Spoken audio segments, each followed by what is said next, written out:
The Kitzsteinhorn Kaprun ski area in Austria is one of the most popular winter sports destinations in the world. Skiers and snowboarders from all over the globe flock here every year to enjoy the breathtaking views, crisp mountain air, and a wide range of skiing options. With an altitude of 9,938 feet or 3,029 meters, this place is a paradise for snow enthusiasts. However, 20 years ago, on the 11th of November 2000, a tragic disaster occurred that left the world shocked and the ski area infamous.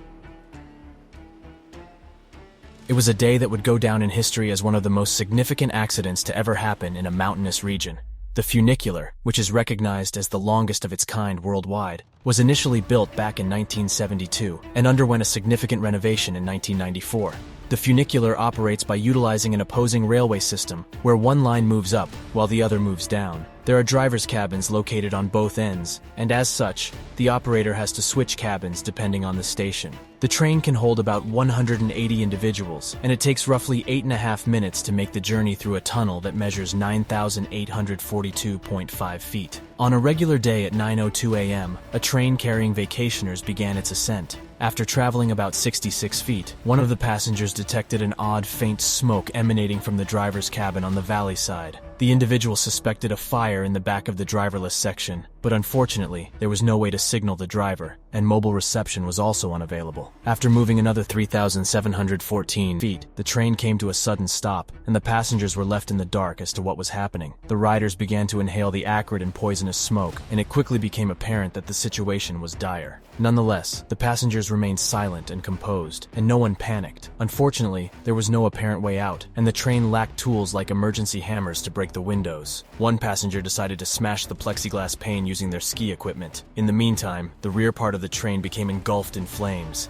and the toxic smoke of carbon monoxide added to the danger. The tunnel has a slope, so the fire spread rapidly from the bottom up to the mountain station at a breakneck speed of over 62 miles per hour. A handful of survivors were able to throw themselves out of the shattered window just in time. The train driver finally reported the fire at 9:10 a.m., and an emergency call was made. Unfortunately, nobody outside the tunnel was aware of the catastrophic conditions the passengers were facing.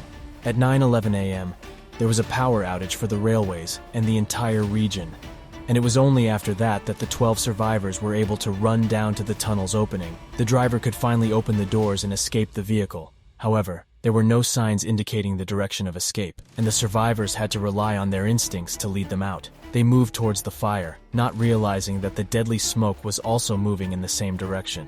The 12 skiers, still in their ski boots and snowsuits, had to take about 2,000 irregularly spaced steps down a staircase that was not intended for emergency use. The staircase only had a rope as a railing, and there were no emergency lights. Additionally, there were 2 explosions during their descent, causing panic that the train ropes would break and plunge them downwards to their death. Eventually, the 12 survivors made it out of the tunnel and were saved. Numerous rescue teams were dispatched, including soldiers, but they were all to no avail. Sadly, 150 individuals lost their lives in the tunnel, and the tragedy continued in the mountain station, where 3 additional people fell victim to the poisonous smoke. Both the train driver and a tourist on board the train traveling downhill also passed away. The rescue workers faced not only mental anguish, but also physical strain. They had to carry the corpses up 40 to 50 incredibly steep steps, and a helicopter had to be deployed to transport the accident victims down to the valley. The tragic incident resulted in 500 people being left in mourning, with 49 children becoming either partial or complete orphans. This initiates a challenging period not only for the bereaved family members, but also for the individuals who were involved in the rescue and response efforts. What led to such a tragic incident? Initially, an investigation was conducted to determine the underlying reasons behind this disaster.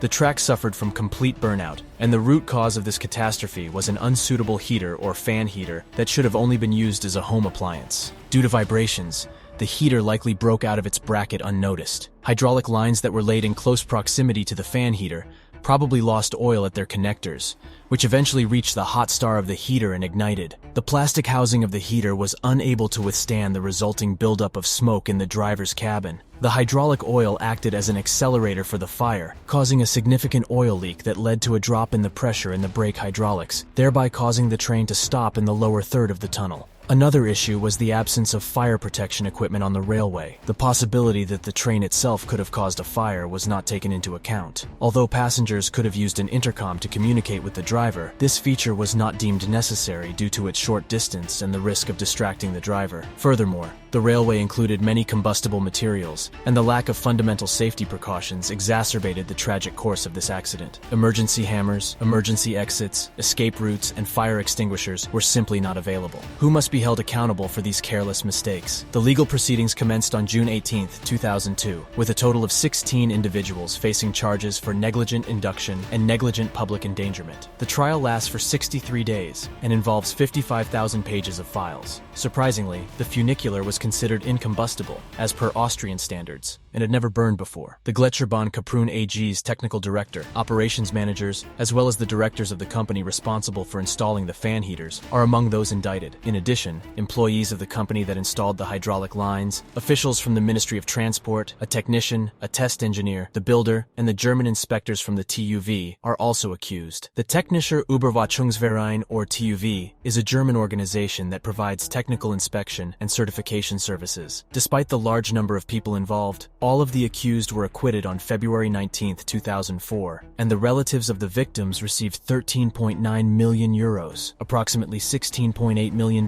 in compensation. However, the court ruling was challenged repeatedly, leading to a second investigation that uncovered an invalid test mark on the heater, among other issues. Nevertheless, the accused were not found guilty, and the case was eventually closed in 2010 when the statute of the prosecution expired. Little did they know the consequences of this decision made a turn for the worse. A memorial to the victims, an elongated cuboid made of exposed concrete and glass, was erected on September 11, 2004, at the Glacier railway station. However, the bereaved will never fully come to terms with the tragedy. No one has taken responsibility for the accident, and there has been no official apology to the victims' families, making matters even worse. What have we learned from this terrible incident? Future mountain railways and cable cars have undergone a significant number of changes in compliance with numerous laws and safety regulations. The same model of the funicular, which was involved in the accident, has been modified and enhanced. The possibility of converting the tunnel into a load carrier for beverages and food weighing 600 tons, with 130 tons to be transported back to the valley, was considered by those responsible. Regardless, this idea was not pursued due to poor logistics, resulting in the permanent closure of the glacial aerial tramway Kaprun 2. The steel bridge was dismantled in 2014, and the tunnel is now closed, being used only for energy supply and sanitary facilities. The original track has been replaced by several new and different ones. Among the new features, a video link to the conductor and intercom to the driver's cab has been added, and passengers now have mobile reception. In addition, emergency door openings and hammers are installed to enable passengers to smash windows. Lights are now placed in the tunnel to ensure proper visibility. Moreover, the railway undergoes systematic checks at specified time intervals. A daily business trip is carried out before the guest's first trip, the auxiliary drive is checked every week, and the service and safety brakes undergo monthly testing. The traction and suspension ropes undergo a semi-annual examination,